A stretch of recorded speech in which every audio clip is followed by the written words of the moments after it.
ដូងគ្មានទ្រឹស្ដីបត់បើអូនកំណត់សន្យាសំបត់ពាក្យពេចន៍សច្ចាដកមួយចេញបានតាមចិនប្រាថ្នាឆាលខោនស្នេហាគ្មានទូរងទេនេះហើយស្នេហាសន្យាដួងចិត្តលះបង់ជីវិតដើម្បីជីវ៉ាបងអូនចាំលុះសូនសងខាស្រឡាញ់មេត្តាសន្យាបេះដូងរំភើបអារម្មណ៍ចំណោតបងស្រាយបងគឺជាដួងកាយរស្មីពនរីក្នុងបេះដូងស្រីអូនដូចក្របពេជ្រមិនអាចកាត់ថ្លៃចេះស្នេហ៍គ្មានថ្ងៃដែលបងចិនណា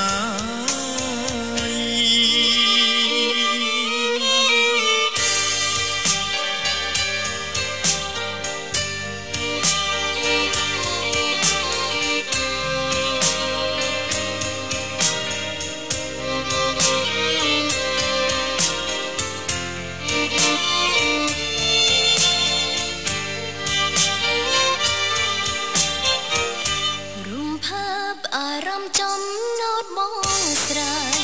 បងគឺជាដួងកាយរស្មីពនរីក្នុងបេះដូងស្រីអូនដូចក្របពេជ្រមិនអាចកាត់ថ្លៃចេះស្នេហ៍គ្មានថ្ងៃដែលបងចិនណា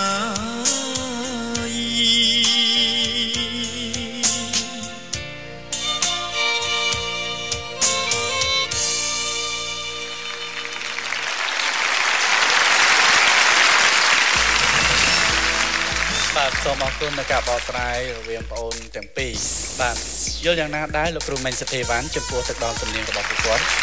ចំពោះបងនេះគឺថាមួយទាំងពីរអ្នកបានបកស្រាយបានល្អដាក់អារម្មណ៍ជាមួយគ្នាឃើញថាស័ក្តិសមចំណែកក្មួយរណាគឺបទនេះមានចំណុចខ្សោយមួយខណៈជាងមកក្រោមនេះណាមកក្រោមក្មួយហាក់ដូចជាមិនចង់លឺចឹងក្មួយអត់អន់រឿងស្រែកមករឿងដាក់សម្លេងមកក្រោមដល់ក្មួយស្រែកល្អស្រែកទៅគឺថាអត់អីទេបកែរឿងស្រែកទៅវិញអញ្ចឹងចំណុចនេះសំខាន់ណាស់គេមិនខ្លាចរឿងស្រែកទេស្រែកខ្ពស់បងនឹងខ្ពស់ណាស់អាចស្រែកបានក៏ប៉ុន្តែគេខ្លាចអ្នកជាងធូរឧទាហរណ៍ថាបទវាស្នេហ៍បែបភមរបងនាងជូចំដីណាស្រីនួលងលោបៃតកមអ្នកណាមិនបកកែហ្នឹងឡើយនឹងអត់លឺមកលោបៃតកមគេទៅជាដូចតកែអត់ឯងថ្លើមពេញទ្រូងអញ្ចឹងសំខាន់ណាស់ការវឹកហាត់ដោយអាដាមបណ្ឌិតមានប្រសាសន៍អញ្ចឹងវឹកហាត់ហ្នឹងគឺសំខាន់ដើម្បីឲ្យ intonation យើងនឹងបកកែអបតិចយើងជាមួយនឹង note ភ្លេងបាទអញ្ចឹងមានតែប៉ុណ្្នឹងទេបាទទុកឲ្យអាដាមបណ្ឌិតគាត់មានប្រសាសន៍